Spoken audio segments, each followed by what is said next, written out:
Item number 2, consider approving an agreement between Mesa County and Wright Water Engineering Incorporated for the 2026 TMDL water quality sampling project in an amount not to exceed $108,691.00. Carrie Goodorf, Regulatory Programs Manager, to present.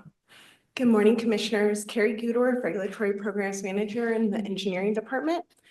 The agreement before you today is for Wright Water Engineers to continue our water sampling monitoring that we've been working on since we received a TMDL in 2024 for the segments north of the Colorado River for selenium, iron, and E. coli in Leach Creek and Adobe Creek. We're trying to prepare and better align our water sampling to make sure when the state comes before us for our permit conditions that we have good sound science.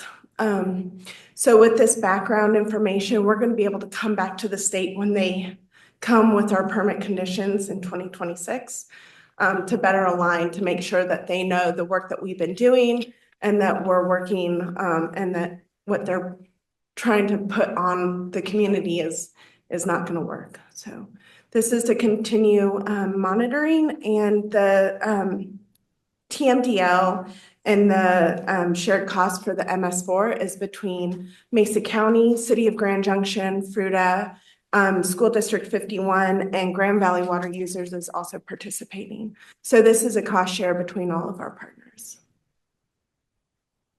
Okay. Commissioners, do you have any comments or questions on this item? Yeah, I do. So when the CDPHE, or the Water Quality Control Division, placed those daily loads on us last time, they didn't use any of our local data?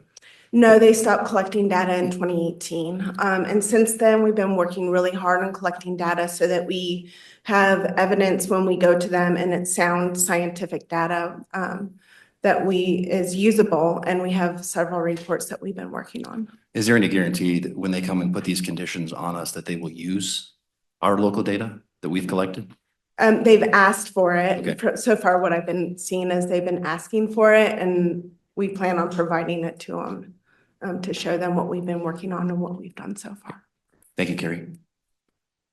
Carrie, just for the public's sake, what happens when we don't meet the minimum standards for them? So that's a great question. And as of right now, they're asking for reports, asking for us to do implementation plans, asking for us to do wet weather monitoring, dry weather monitoring, and then also working on things like stream stabilization and adaptive management plans. So those are the things that they're going to be asking for in our permit conditions. So with 74% public lands, some state lands thrown in there, having salinity on public lands, indoor drainage, it's a big lift, and it's going to happen. And we naturally have a lot of salinity in our area.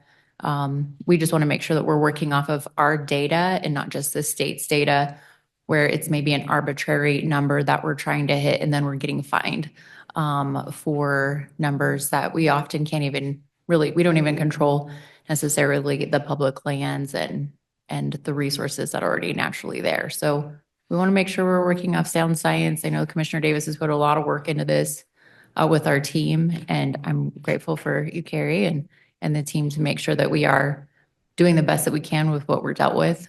But sound science is definitely going to be the first step for sure. Absolutely. All right. Does anyone in the audience have any questions or comments on this item? All right. Seeing none, I will entertain a motion to approve the item as published. So moved. Second. All in favor? Aye. Aye. Motion carries 3-0.